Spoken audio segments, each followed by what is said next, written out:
Hello बच्चों, आइए इस प्रश्न को पढ़ते हैं। बोला रहा है संधारित्र में परावैद्युत का क्या अर्थ है? किसी आवेशित चालक के चारों ओर परावैद्युत पदार्थ रखने पर उसके विभव तथा धारिता पर क्या प्रभाव पड़ता है? आइए इस प्रश्न की मुख्य अवधारणा की चर्चा करें। मुख्य अवधारणा। देखिए, मान लीजिए कि आपके पास में एक परावैद्युत पदार्थ है। इस तरीके से मान लीजिए इस परावैद्युत पदार्थ का जो परावैद्युत नियतांक है वो मान लीजिए के है। इसको उठा करके हम एक विद्युत क्षेत्र में डाल देते हैं। मान लीजिए नियत विद्युत क्षेत्र है ई, उसमें तो क्या होगा? देखिए, जब इसको विद्युत क्षेत्र में डाला नहीं गया था तो इस परावैद्युत के जो परमाणु है मान लीजिए इस तरीके से हैं, तो विद्युत क्षेत्र की वजह से ये दरअसल ध्रुवित हो जाते हैं इस तरीके से। इधर मान लीजिए ऋण वाला हिस्सा, इधर वाले धन वाला हिस्सा। इसकी वजह से होता यह है कि जो यहां पे आपने परावैद्युत लिया है पदार्थ, उसमें दो ध्रुव बन जाते हैं। इधर ऋण ध्रुव बन जाएगा इस तरीके से, ऋण आवेशों की परत बन गई, और इधर धन ध्रुव बन जाएगा इस तरीके से।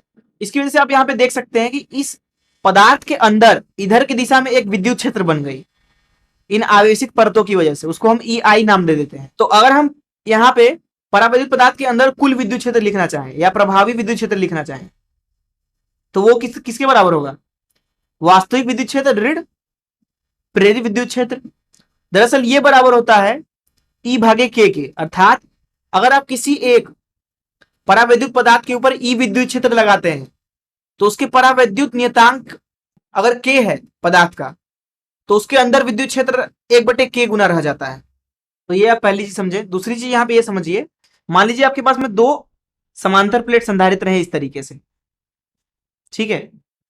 यहां पहली वाली स्थिति में प्लेट के बीच में मान लीजिए निर्वात या हवा है, तथा यहां दूसरी वाली स्थिति में यहां पे एक परावैद्युत माध्यम भर दिया गया है के परावैद्युत नियतांक का इस तरीके से। अगर इसका क्षेत्रफल जो है प्लेट का ए है, प्लेट के बीच की दूरी यहाँ डी है, और यहाँ पे भी प्लेट के बीच की दूरी डी है और इसका क्षेत्रफल ए है, इस अवस्था में इस स्थिति में सी का मान लिखा जाता है, अर्थात इस संधारित्र की धारिता का मान लिखा जाता है एप्सिलॉन नॉट ए भागे डी। एप्सिलॉन नॉट एक नियतांक है, वही इस वाले का धारिता लिखा जाता है, उसको सी डैश से प्रदर्शित कर देते हैं के गुणे एप्सिलॉन नॉट ए भागे डी, अर्थात सी का के गुना। तो इसलिए आप बोल सकते हैं कि जब संधारित्र के अंदर एक परावैद्युत माध्यम भर दिया जाता है के परावैद्युत नियतांक का, तो उसकी धारिता के गुना हो जाती है। के का मान सदैव ही एक से ज्यादा होता है। और जो ये परावैद्युत माध्यम है ये दरअसल लगभग अचालक होना चाहिए।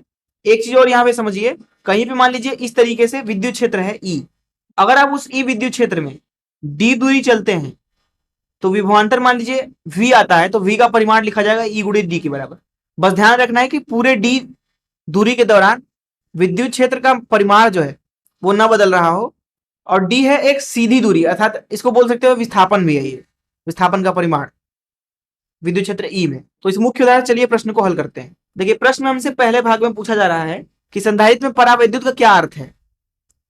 तो संधारित्र में परावैद्युत का अर्थ यही है कि प्लेटों के बीच में आप एक संधारित्र पदार्थ भर देते हैं, जिसकी वजह से जो संधारित्र होता है हमारे पास में उसका धारिता जो है वो के गुना बढ़ जाता है। दूसरे भाग में चलते हैं। दूसरे भाग में बोला जा रहा है कि किसी आवेशित चालक के चारों ओर परावैद्युत पदार्थ रखने पर उसके विभव तथा धारिता पर क्या प्रभाव पड़ता है। मान लीजिए कि ये कोई एक आवेशित चालक है इस तरीके से गोलीय, इस तरीके से इसके ऊपर आवेश पूरा एक समान रूप से वितरित है। इसकी त्रिज्या आर ले लीजिए आप, त्रिज्या आर। अब हम क्या करते हैं कि इसके ऊपर चारों तरफ परावैद्युत पदार्थ लगा देते हैं। तो ये हमारा गोला है जिसके ऊपर पहले आवेश था, इसके चारों तरफ हमने क्या किया, परावैद्युत पदार्थ लगा दिया इस तरीके से। तो पहले ये विद्युत क्षेत्र इस तरीके से उत्पन्न कर रहा था अपने चारों तरफ इस तरीके से। अब जब आपने इसकी चारों तरफ परावैद्युत पदार्थ लगा दिया तो परावैद्युत पदार्थ के अंदर जो विद्युत क्षेत्र होगा, मान लीजिए यहाँ पे विद्युत क्षेत्र ई है केंद्र से किसी एक दूरी पे, तो केंद्र से उतनी ही दूरी पे यहाँ पे विद्युत क्षेत्र हो जाएगा ई भागे के। अर्थात गोले के चारों तरफ जहां तक परावैद्युत माध्यम है उसमें जो पहले विद्युत क्षेत्र था किसी एक बिंदु पे, अब जो विद्युत क्षेत्र होगा वो पुराने वाले का 1/k गुना है, तथा बाकी जगहों पे तो वही होगा। तो बाकी जगहों पे इस तरीके से मान लीजिए विद्युत क्षेत्र निकल रहा है, थोड़ा थोड़ा रखते हैं इस तरीके से, इस तरीके से है, अंदर भी है यहाँ पे भी, लेकिन यहाँ पे थोड़ा कमजोर पड़ गया है, के गुना कम हो गया है। और ऐसा किस लिए हुआ? ये भी चीज साफ है यहाँ पे। ऐसा इसलिए हुआ क्योंकि यहाँ पे तो धन आवेश था इस तरीके से गोले के ऊपर, इस तरीके से। अब होगा ये कि यहाँ पे एक ऋण आवेश की परत बन जाएगी परावैद्युत माध्यम के अंदर, इस तरीके से उसके किनारे एकदम। हम क्या करते हैं कि गोले के धन आवेश को अंदर दर्शा देते हैं, इनको यहां से हटा करके अंदर दर्शा देते हैं। तो ये पूरा धन आवेश हो गया गोले का, उसकी बाहरी सतह पे इस तरीके से, और यहाँ पे ऋण आवेश प्रेरित हो गया इस तरीके से, इस तरीके से। तथा जो ये बाहरी सतह है परावैद्युत माध्यम का, उसके ऊपर धन आवेशित प्रेरित हो जाएगा इस तरीके से, उसकी एक परत बन जाएगी इस तरीके से, इस तरीके से पूरी एक परत बन जाएगी।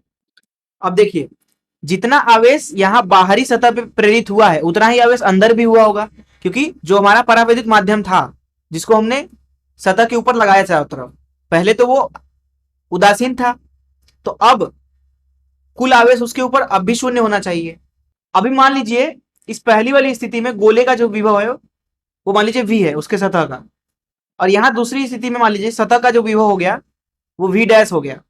तो इस v डैश का मान लिखा जाएगा, देखिए जो ये ऋण आवेश प्रेरित हुए हैं उनकी वजह से विभव, उनको v ऋण बोल देते हैं, धन।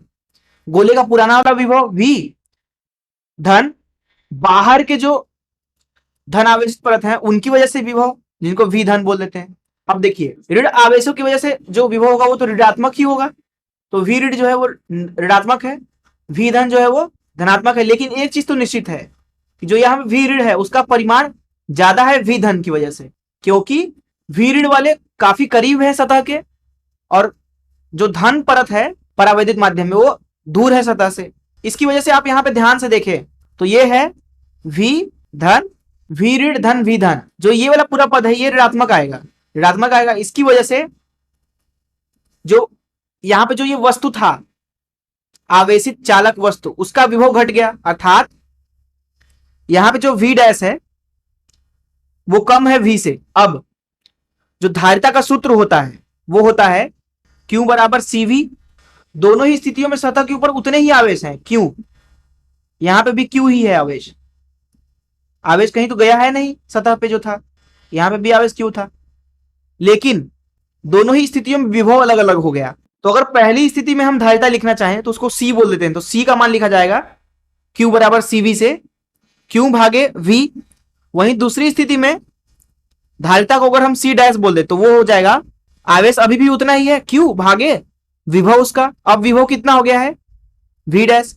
अभी हमने देखा कि V डैश जो है वो कम है V से, इसका मतलब यह है कि यहाँ पे C डैश ज्यादा है C से, अर्थात हम ये बोलेंगे कि अगर आवेशित चालक को परावैद्युत माध्यम से ढक देंगे चारों तरफ से तो उसका विभव कम हो जाएगा तथा उसकी जो धारिता है वो बढ़ जाएगी। यही है इस प्रश्न का उत्तर। मैं आशा करता हूं कि आपको इस प्रश्न का हल जरूर समझ में आया होगा। धन्यवाद।